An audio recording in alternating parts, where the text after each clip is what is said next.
बनवल्या जाणाऱ्या व्यक्तीने दाखवली.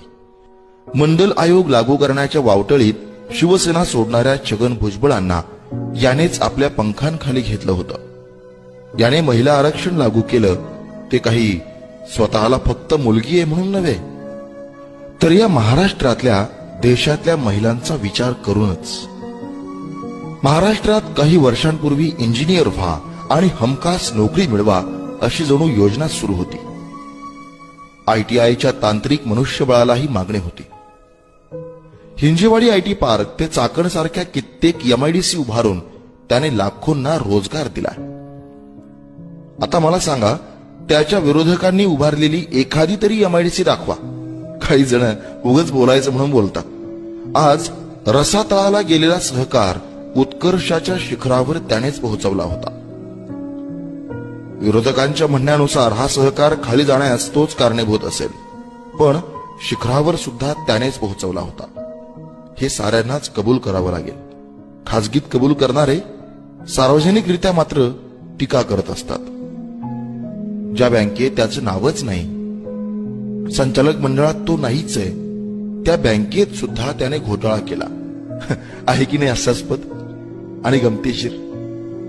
तर हे असं आहे. खरं तर तुलना शक्य नाही, कारण महात्माजी इज ऑलवेज ग्रेट. मात्र महाराष्ट्रात महात्मा गांधींच्या खालोखाल सर्वाधिक बदनाम हाच नेता आहे. दोघांबद्दलही कुजबूज मोहिमा जोरदार चालवल्या जातात.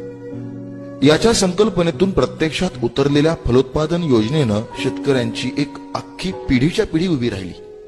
तुम्ही त्याच्या राष्ट्रवादी पक्षाला पश्चिम महाराष्ट्रवादी अथवा अगदी पुणे जिल्हावादी किंवा बारामतीवादी म्हणा, मात्र सर्व शक्तिमान अशा मोदी शहांना अंगावर घ्यायची ताकद फक्त आणि फक्त यानेच दाखवली आहे, हे लक्षात घ्यावं लागेल.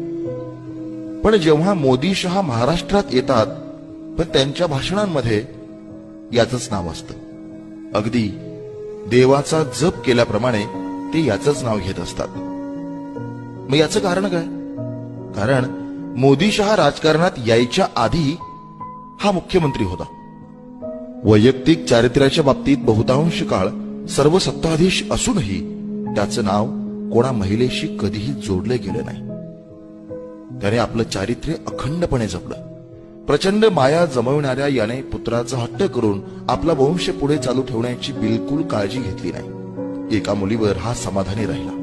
आयुष्यात याने बरेच चढउतार पाहिले, पण हा कधी कोणा बाबा महाराजांच्या दारी दिसला नाही.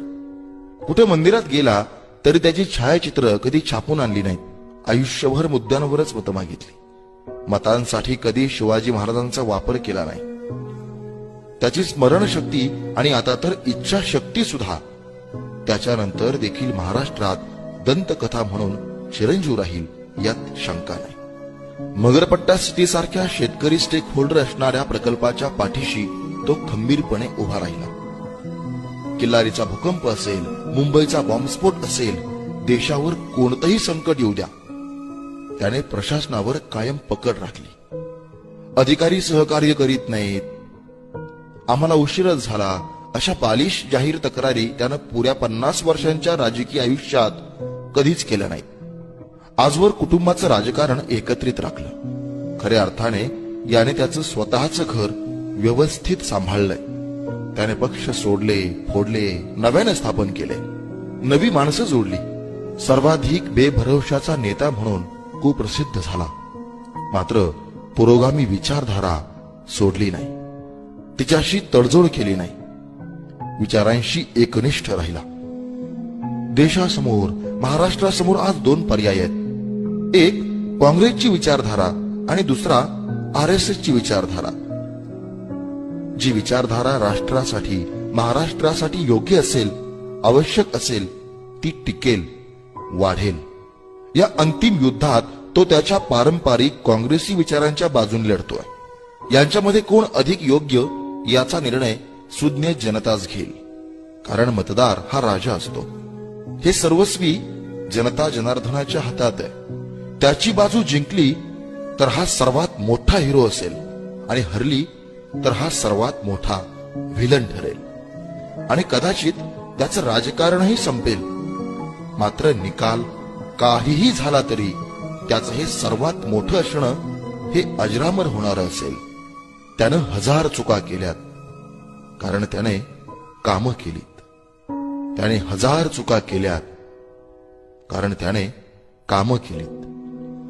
हे महाराष्ट्रच नव्हे तर संपूर्ण देश कधीच विसरणार नाही, हेही तितकंच खरं.